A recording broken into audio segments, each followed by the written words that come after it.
थी वो। मैं 8 महीने की प्रेग्नेंट थी और अपनी डिलीवरी के लिए अपने मायके गई थी। माँ ने मुझे फोन पर बताया, घर के पीछे की तरफ जो खाली जमीन थी ना, वहां पर एक नया कमरा बनवा लिया है। इतने सालों के बाद जैसे ही अपने घर में कदम रखा, कुछ अलग सा लगा।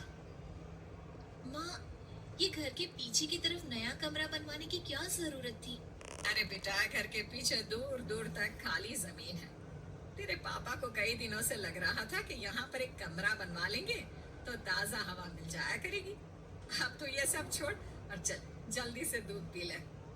माँ, मैं थोड़ी देर में पी लूंगी, आप सो जाओ। मैंने दूध का गिलास उठाकर उस खिड़की में रख दिया। पता नहीं कब आंख लग गई। अचानक से खिड़की के पल्लों के खड़कने की तेज आवाज आई। दूध का गिलास धड़ाम से जमीन पर आ गिरा। जमीन पर गिरते ही दूध का रंग लाल हो चुका था। मैंने खिड़की से झांक कर बाहर देखा। चारों तरफ धुंध अंधेरा था। उस अंधेरे की तरफ से कुछ आवाजें आ रही थी, जैसे छोटे बच्चे आपस में खिलखिलाकर मस्ती कर रहे हो।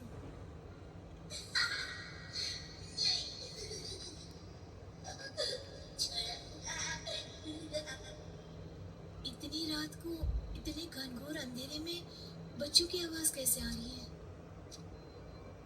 घड़ी में वक्त देखा तो ठीक 12 बजे थे। देखकर मैं सन्न रह गई। बुरी आत्माओं और भूतों की कई कहानियां मैं सुन चुकी थी। वक्त भी कुछ ऐसा ही था। ऊपर से मैं प्रेग्नेंट।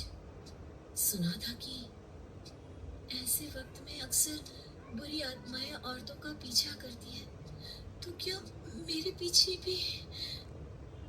पसीने से तरबतर बड़ी मुश्किल से, जिसे कांपते हाथों से मैंने उस खिड़की को बंद किया।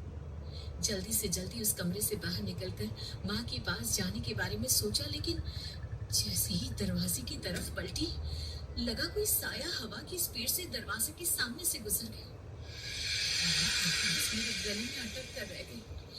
मैं जोर से चीख कर माँ को बुलाना चाहती थी, लेकिन वो आवाज खुद मेरे कानों तक नहीं पहुंच पा रही थी। तो माँ तक कैसे पहुंचती? खिड़की के पल्ले एक बार फिर तेज हवा के झोंके से धड़ाम करके पड़े और पूरी ताकत से मैं चीख पड़ी। जानती थी मेरी चीख की आवाज सुनकर कुछ ही सेकंड में माँ वहां पहुंच जाएगी, लेकिन ऐसा कुछ हुआ ही नहीं। मेरा कलेजा डर के मारे फटा जा रहा था। आखिर माँ ने मेरी आवाज क्यों नहीं सुनी? इतनी गहरी नींद में तो माँ कभी नहीं सोती। ठीक पीछे खुली हुई वो खिड़की। मुझ में इतनी ताकत नहीं बची थी कि मैं पलटकर उस तरफ देख भी सकूं। हवा का एक सनसनाता हुआ झोंका उसी वक्त मेरे कानों से आकर टकराया। लगा जैसे किसी ने दबी हुई आवाज में धीरे से मुझसे कहा, चले जाओ यहाँ से। मैंने दोनों हाथ अपने कानों पर रख लिए और एक बार फिर ताकत लगाकर जोर से चीखने की कोशिश की।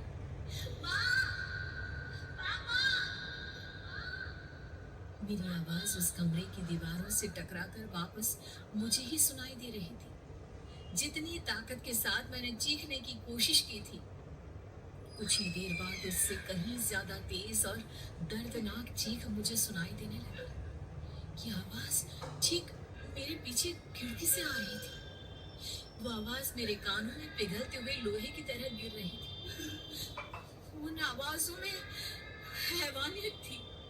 आवाजें किसी इंसान की नहीं है, इतना मैं समझ चुकी थी। कांप रहे हाथों से मैंने अंधेरे में कुछ ढूंढने की कोशिश की। तभी अचानक मेरा हाथ बेड पर रखी टॉर्च पर पड़ा। किसी तरह ताकत लगाकर टॉर्च का बटन ऑन किया, लेकिन ये क्या? सामने दरवाजे पर 3 छोटी लड़कियां खड़ी हुई थी। उनके हाथ में स्टील के चमचमाते हुए चाकू थे।